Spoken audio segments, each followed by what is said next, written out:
practicing out there. So today we're going to be working on our kind of expanded finger exercise.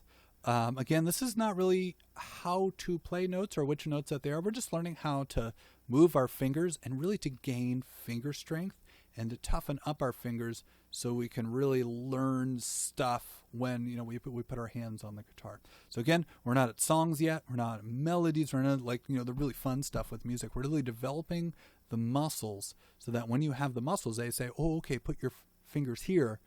You have the capability to do that. And I'm going to switch over to the hand cam here really quick, and I'm going to show you the exercise and some of the do's and the do not do's, which I would like you to think about for this exercise. So let's switch over to hand cam here.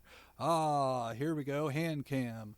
Okay, now this is the final exercise right here. It goes like this. E, switch to A,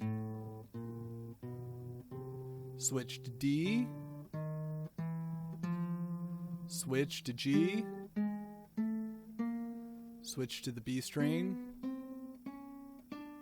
switch to the E string. I know, it's like super close up cam of my hands here.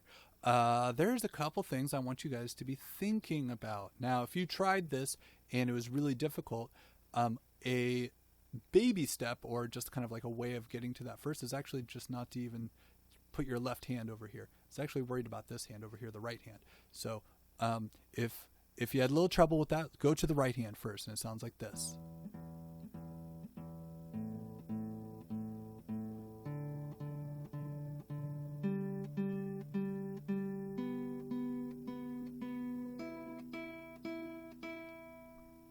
Okay, now once you have that down, you'll be able to add the fingers.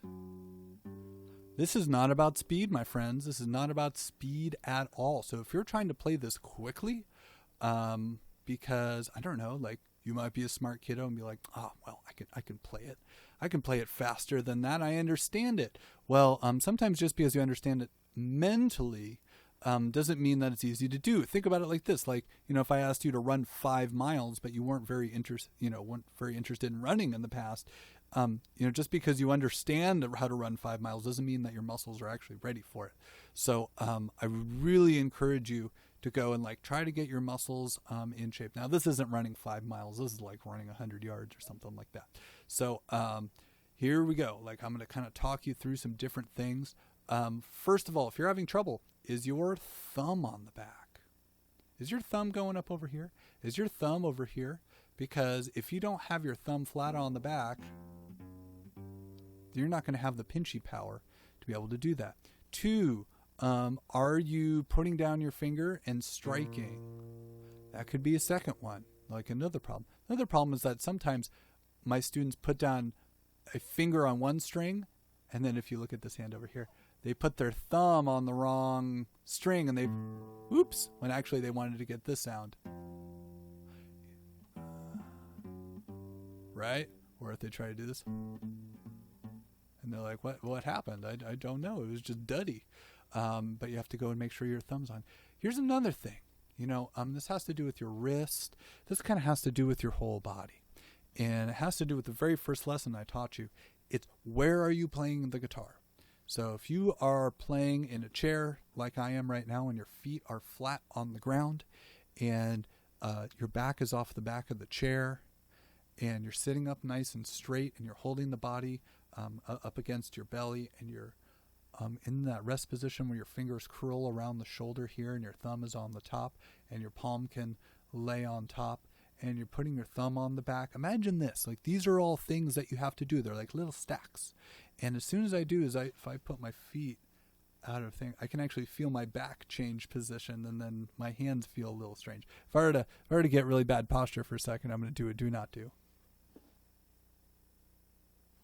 You can immediately saw what happened to my hand. My thumb went in a really strange place, and it was like everything got all out of whack.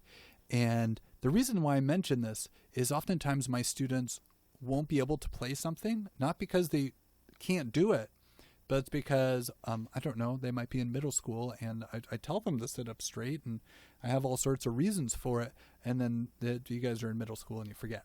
So I really want to encourage you guys, find a good place to sit and see if you can go through all those little steps and then do that exercise. Now I'm going to finish off with the whole exercise one more time. I'm going to play it extra slow for you kids at home so you can play along.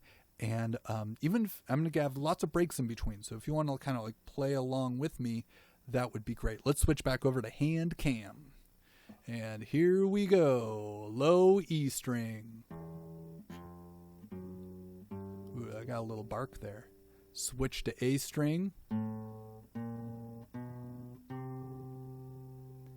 Switch to the D string, fingers and thumb. Switch to the G. Switch to the B string. Whoops. And switch to the E string. You know what, kids? I'm going to show you guys something a little crazy. Now we're going to try this backwards. Watch this. You start with 3 fingers down, and every single time I play, I'm going to take away a finger like this. Never with the pinky. Switch to the B string, rewind. Switch to the G. Switch to the D. Switch to the A. Switch to the G. Start with 3 fingers down and slowly pull them away. All right, my wonderful students. What I would like you to do is try to make sure that you guys are doing some sort of warm-up just like this on a daily basis. So the reason we're doing it daily, first of all, toughen up your fingers. Teach your fingers where to go. Also, so we like get really used to like where the strings are at, and so you're not like fiddling so much. If I said, oh, play the high E string, 2nd fret, you're like, boom, 1, 2, boom. Always make sure your fingers are lined up in those parking spots. And with that, happy practicing.